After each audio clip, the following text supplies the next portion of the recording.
प्रतिकूल परिस्थितीवर मात करत उल्लेखनीय यश संपादन केले आहे.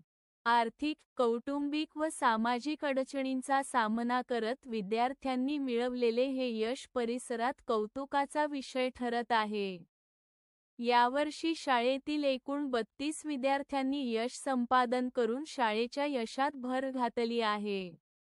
या परीक्षेत कुमार यश कैलासिंगळे याने 76% गुण मिळवून शाळेत प्रथम क्रमांक पटकावला. यशचे वडील खासगी शाळेत शिपाई म्हणून कार्यरत असून कुटुंबाला हातभार लावत त्याने शिक्षण पूर्ण केले. तसेच कुमार संघमित्रा रवींद्र बागुल हिने 70.30% गुण मिळवून द्वितीय क्रमांक मिळविला. वडिलांचे छत्र हरपल्यानंतर आईला कामात मदत करत तिने शिक्षण पूर्ण केले. तर धनंजय कमलेश पवार याने 70% गुण मिळवत तृतीय क्रमांक संपादन केला. तो शेतकरी कुटुंबातील विद्यार्थी असून प्रतिकूल परिस्थितीत त्याने हे यश मिळवले आहे. याशिवाय समर्थ घोडेकर याने वडिलांच्या पेंटिंग व्यवसायात मदत करत शिक्षण घेत 65.50% गुण मिळवून उल्लेखनीय यश संपादन केले. तसेच पायल शिवाजी बागुल व आरुषी अमोल बागुल यांनीही कठीण कौटुंबिक परिस्थितीत शिक्षण घेत उल्लेखनीय यश संपादन करून शाळेचा गौरव वाढविला आहे.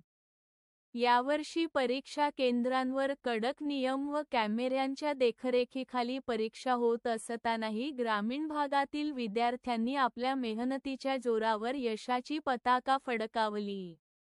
तुफानातही आपले दिवे तेवत राहतात, हे विद्यार्थ्यांनी आपल्या यशातून सिद्ध करून दाखवले आहे. या यशाबद्दल शाळेचे मुख्याध्यापक श्री. अलाउद्दीन शेख, शालेय व्यवस्थापन समिती अध्यक्ष सुधीर बागुल, जिल्हा परिषद सदस्य संजयभाऊ निकम, पंचायत समिती सदस्य शेख साहेब, माजी जिल्हा परिषद सदस्य सूरज नाना पवार, सरपंच कौशाबाई थोरात, उपसरपंच रमेश भाऊ बागुल, उपसरपंच साजिद खान, ग्रामविकास अधिकारी श्री.